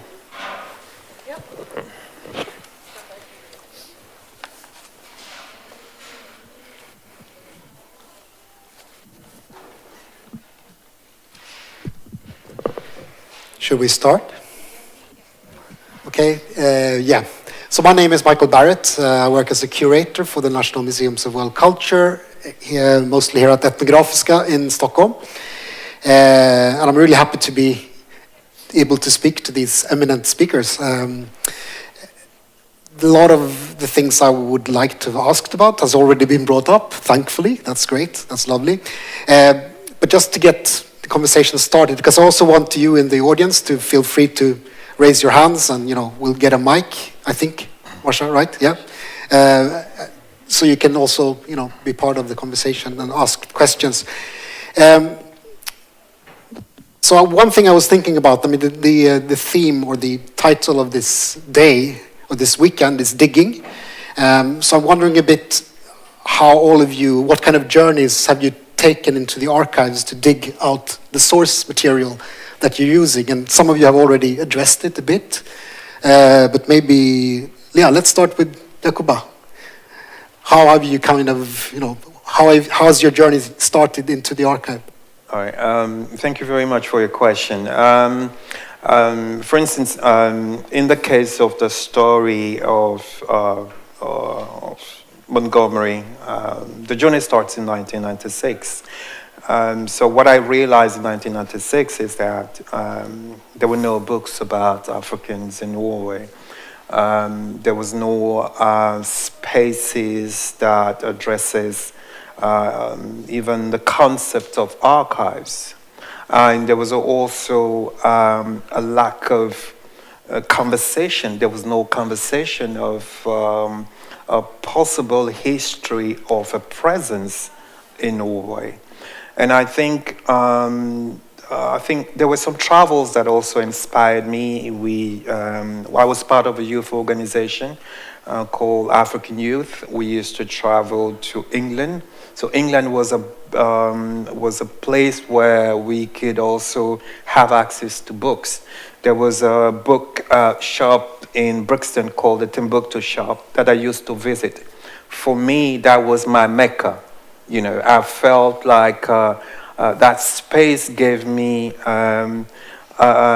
my history. It was as if I was going to a source, So England was very important. Also some conferences, for instance, there was a very important conferences that we were part of. I mean, we didn't present it papers. We were young, but we went to learn. We were in Manchester at the Black Child Conference. I think, if I'm not mistaken, that will be sometime around 1995. So I decided in 1996 to try to gather some information about the to Africans, and then I remember somebody telling me, perhaps you like to start with the missionary archives. I think I like to stop here and then. Sure. Yeah. So Nina and Temi as well, I suppose. I mean, how come you started with these three biographies? Because it's biography material that you worked with. Mm-hmm. So how come you started with these three, and how did you find the text, so to speak? Mm-hmm. Yeah, well, the beginning was Olaudah Equiano, and from there, I don't know, the others kind of arrived. But I think maybe what would be, we made this film during the pandemic, where, it was like this, we were on Zoom, and we, for that reason also, were kind of forced to rely a lot on digital resources and open source material that we could find in different collections. Both of us have spent proper time in the dusty archives, institutional archives, but I would also say that part of an archival practice is about the feeling and being in place, like Yacouba was saying, but also Maria was saying before, getting a feeling of a portrait, like you just pick up on cues in the environment. You notice some kind of decoration on a building, or someone says something in a conversation, and that sends you on a journey. So I think, and also when we went to Greenland, I think that was also the same time when we both read Temi Pomasi's book, An African in Greenland. So I think there's something about moving through space and trying to figure out who and what has been there before. So with your feet and feeling, as well as also physically digging into collections on and offline. That's beautiful. So Maria, you worked a lot with digital material for this, defining kind of the inspiration for your drawings in this project. So maybe you've lacked a bit of that physical connection, or how do you feel it? There's always pros and cons with physical material, because with the physical material you will read, like previous speakers have talked about, like the environment will inform you about how you understand the images. So there is some perks with having it digital because it's not colored by the archive itself, whereas you might also lose some information. So it's sort of pros and cons, I would say. Yeah. Pros and cons. Yeah. Johanna, I know something about your process, but could you tell us a little bit more? I mean, how did you start? What was the first archival piece that kind of brought your attention to this topic? I don't think I remember that. My work, I've done this within the frame of my work at the museum and the ongoing Africa project, but it's really curiosity driven, and I suppose anybody could have done this, only I get more obsessed by it, and I'm ready to spend more time trying to find fragments of information and piecing them together. Maybe this name must be connected to this event, and I can't say how I started, actually. Oh, okay. So Michael, to end with you, I have to reframe the question a bit, but I mean, for you, maybe the archive is the large amount of Black Atlantic writers, I suppose, that have kind of looked at this topic of, African diaspora, etc. So who are your kind of main figures that you started with, in this journey? Who are your kind of most important writers? Oh, that is sorry. Right, yes. So that is a very difficult question to know exactly when it started, but I think it started with my father and his friends mentioning names in conversation that were mentioned in such a way that I understood that they were greatly important. And, that could be anyone from, say, George Padmore to C.L.R. James to, Fanon and so forth. And so I think that is what first piqued my interest. Then, in my teenage, I started to read some of these people, Fanon, for instance, and others. And then, reading various authors. Of course, this is in Sweden, and there's no sort of institutional support or anything for these sorts of interests. And to take one example of this, I was a student here in Stockholm, and this was in philosophy. I was studying my master's degree in theoretical philosophy at this, Stockholm University. This is in the mid 1990s, and there were not ever during my philosophy studies any mentioning of any Black philosopher, not one. So I was wondering, there must be African philosophers, but I was not at the time familiar with any sort. So I took a CD-ROM called Philosopher's Index, and I did a simple search on African philosophy, and up came a long list of authors and anthologies and so on. And I, eagerly started to read quite a lot of African philosophy. And that also eventually led to my first piece of writing for a newspaper, which was an introduction to African philosophy.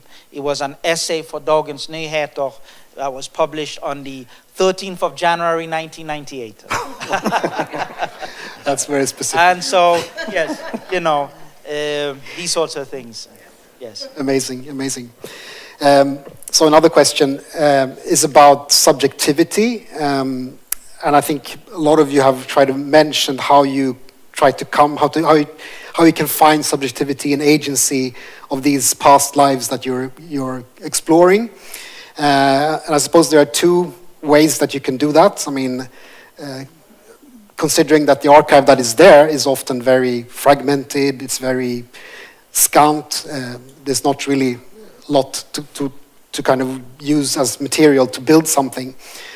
But of course you can try to expand the archive to find information in other places, in other researchers like Yacouba just showed us, how to understand the historical period that you're talking about. Or you can kind of fill in the blanks, to use a simplistic way of speaking.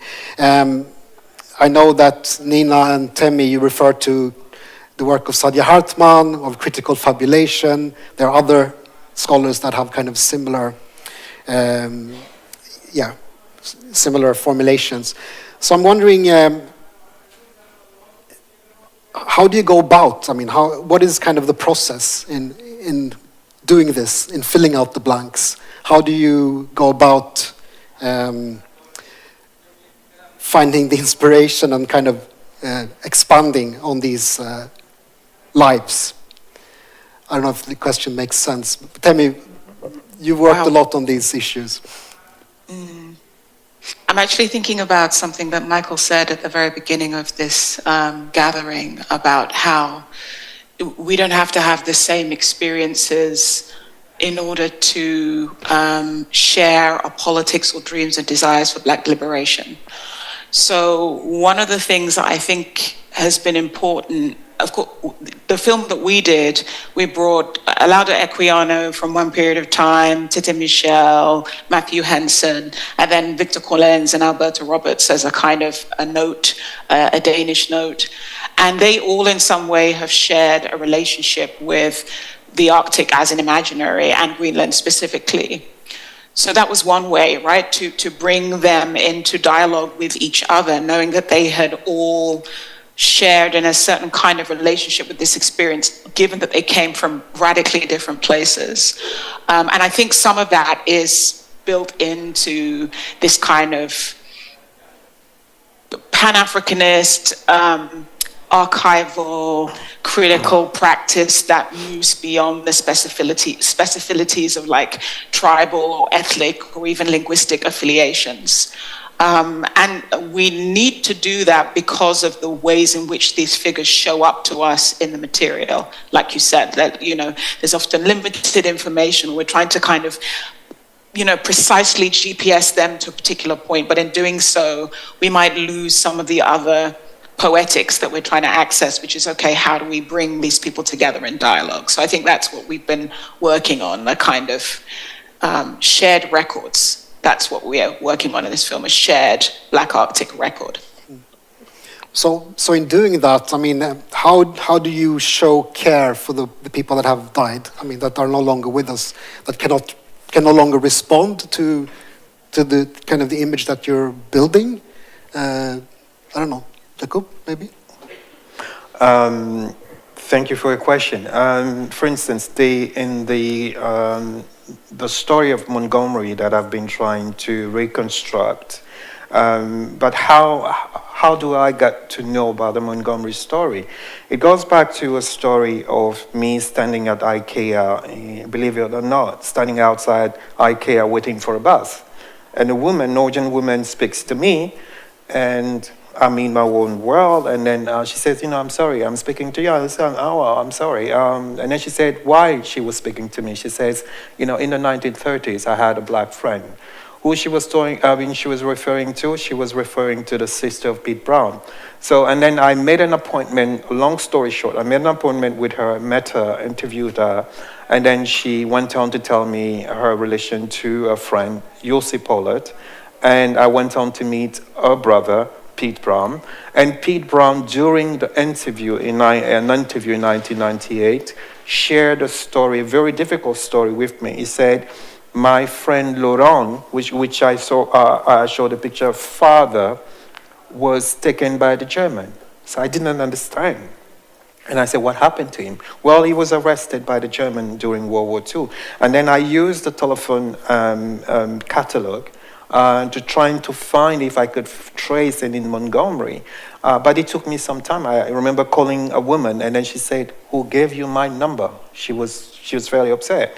And so, and then I kept on, and until I hit members of the family, and I went on to explain what I was doing, and that was in 2005. 2004. Mind you, I'd already interviewed Pete Brown in 1998, so it took me many years to find out the Montgomerys. So, and then I started a work whereby I also shared a story with a Danish journalist, Philip Samson.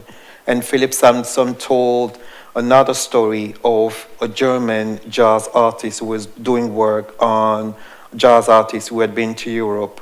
And I also later on approached the International Tracing Center, which is related to the Red Cross. And so this has been a 15, 17-year-old digging. But I'm very, I would say, grateful to the family because they've been open to sharing the story. But also sometimes it's been difficult because you were reading about the bombing of Oslo, you're reading about the Nazi era, and then you can imagine what kind of experience Montgomery must have had in captivity. I mean, when he was held by the German, because he was arrested in 1942, taken to southern Germany in a place called Laufen, close to Tittmoning. That is in Bavaria. But he survived the war. And he survived the war by dancing for the Nazi leadership. So I'm thinking, I was fascinated to hear, Maria, your story around your ethical deliberations around Josef de Wilder, for instance. And you already mentioned some of it, but could you tell us a bit more of, I mean, how did you actually go about to protect him, in a way? Because there is so much abuse in his history, right? So could you maybe elaborate a bit? Well, some aspects is one of the thoughts I had was that I did not want to depict them when they were distressed, in situations where they were under some threat or being humiliated. One of the first choices I made was that I wanted to depict them when they were on their own, in a context where they could be relaxed, because I felt. Also, just in terms of like how, if you're creating imagery of people that there's no illustrations of before, you're setting a tone about how these people will be depicted. And to have this sort of only using imagery of suffering, I feel creates a very kind of dehumanizing wholeness of the way you tell stories about Black Africans. And so I wanted to move away from that and create a different kind of story, because it needs nuance, it needs to be different kinds of depictions. That's what I was thinking. Right. Thank you. There is so many things that come up. I don't know if we have any questions in the audience immediately. Not really right now. There's something that I might bring up as well. This fantastic art fest that Marsha and her colleagues have created. It's called the Afro-Nordic. It's labeled as an Afro-Nordic art fest, right? And I'm thinking about the future of that category a bit, Afro-Nordic. And I know among you here, you've used different words to speak about the same kind of Black experience. And we have Black, we have Afro-Swedish, we have Africans, etc., etc. So maybe just a short reflection of why you've chosen the term that you've chosen, and what kind of effects that has, or yeah. Michael, do you want to start? Sorry. All right. Yes. So thank you for that question. So, I'm happy with any of these terms: Afro-Nordic, African Nordic, Afro-Swedish, African Swedish, Black Swedish, African only, maybe spelled with a K. I'm okay with any of these terms, and I think people should feel free, of course, to use any terms, especially describing themselves, that they want. And there are benefits and issues with each of these terms. I think, and I think a lot of people might today be skeptical, or at least this was the case a few years ago. There was a debate, I think mostly online here in Sweden, among I think younger people of African descent in Sweden that preferred the term African Swedish to Afro-Swedish. And some of the, let's say, maybe a little older people, like myself, for instance, who, was maybe more comfortable with the word Afro-Swedish, which has been used at least since the 1990s. The criticisms of the term Afro and Afro-Swedish, I think some of these criticisms have been a little exaggerated, and there's really, as I see it, no big difference etymologically or in terms of meaning between the terms Afro and African and any of the two works. That's Sure. That's an okay answer. Thank you.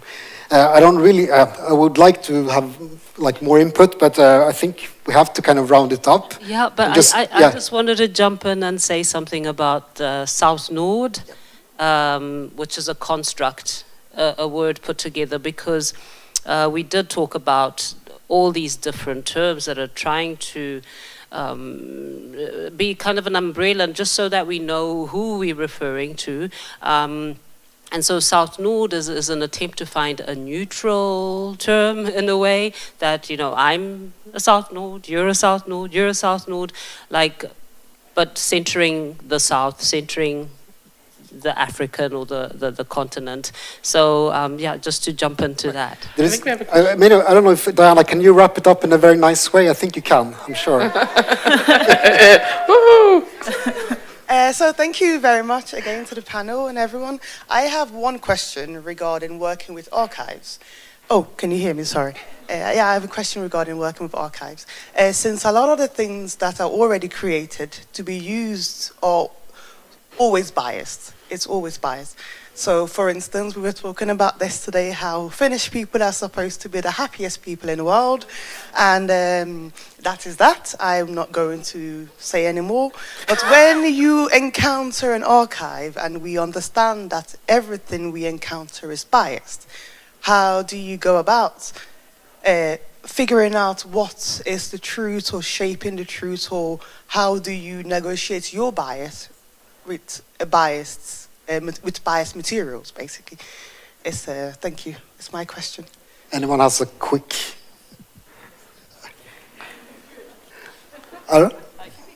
Yeah. No, I think if we want to tell these stories, we have to make do with biased material, because that's the only thing we have.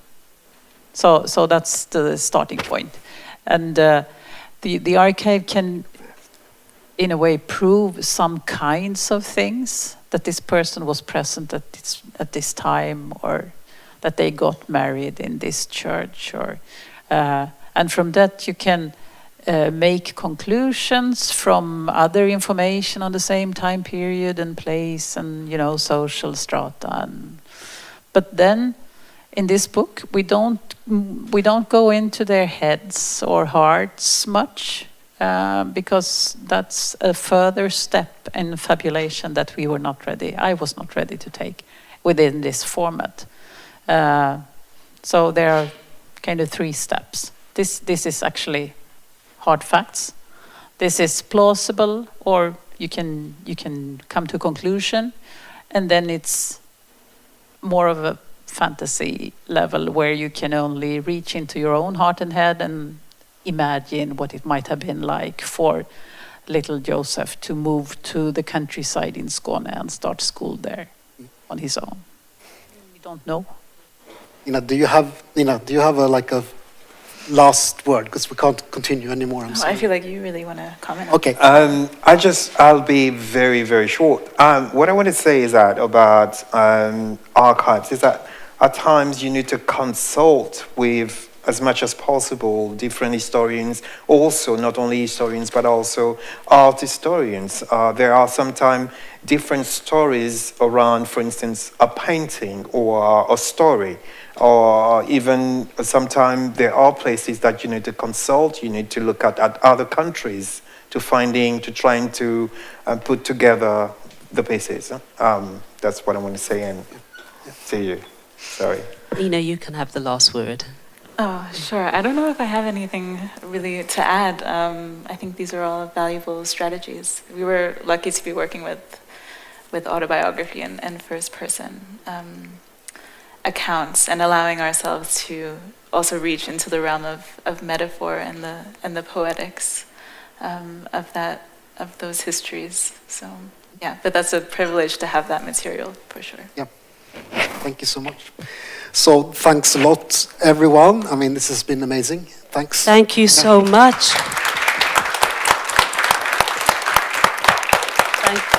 Thank you to the audience for sticking with us until the end. A big thank you to Etnografiska Museet, who partnered up with Southnord to fund this program point, and thank you to Kulturhuset and the technicians who've been running around and making this happen for us. And thank you so much to all the panelists and contributors. It's been such a wealth of knowledge, and I hope people have been taking notes, because we just need to keep on digging. So thank you. Thank you for coming. Thank you, Marcia. Thank you, Temi.